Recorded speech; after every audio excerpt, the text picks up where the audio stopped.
ଆଜି କ'ଣ ଆଜି ଶୁକ୍ରବାରଟା କ'ଣ ଖୁଆଇବ?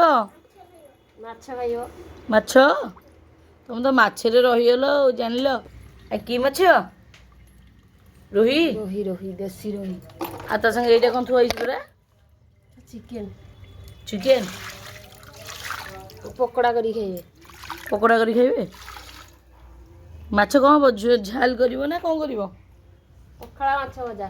ପଖାଳ ମାଛ ଭଜା ଚିକେନ କଷା ଆଉ ଚିକେନ୍ କଷିଦେବା। ପକୋଡ଼ା ପକୋଡ଼ା କରିବନି, ଚିକେନ୍ ସେଇଟା କଷିଦେବା। ଦଉନ ସେଇଟା ଦଉନ।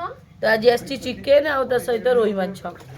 ଏଇ ଯେ ବାପା ଦେଖ କହୁଥିଲା ଗୋଟେ ଧରିଦେଲା ଗୋଟେ ମାଛରେ ସବୁ ତ ଧୋଇକି।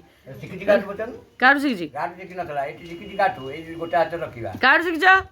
ଶ୍ୱଶୁରଠୁ କାଠୁ ଶିଖିବ। ଶ୍ୱଶୁରରୁ? ହଁ ନଥିଲି ବାପା ଏଇନେ କହିଲେ ବୋଲି ମୁଁ କହିଲି। କାଇଁ ବାପା ତ ସବୁବେଳେ ଗୋଟେ ହାତରେ କିଲେ ମାଛ ବି ବାପା ଧରି ପକେଇବେ ଗୋଟେ ମାଛ ଗୋଟେ ହାତରେ। ଏଇଟା ବି କିଲେ ନା? ଆଉ ବହୁତ ଧରିଦେଲା ଆଉ କ'ଣ? ତ ଆଜି ମାଛକୁ ଚିକେନ୍ ଦେଖାଯାଉ କ'ଣ ହବ। ଦେଖିଲ ବୋହୁ ଧୋଇଲେ ମାଛ, ବାପା ପୁରା କଳ ପାଖକୁ ନେଇ ପଳେଇ ଯାଇଛି ଲୁଣ ହଳଦୀ।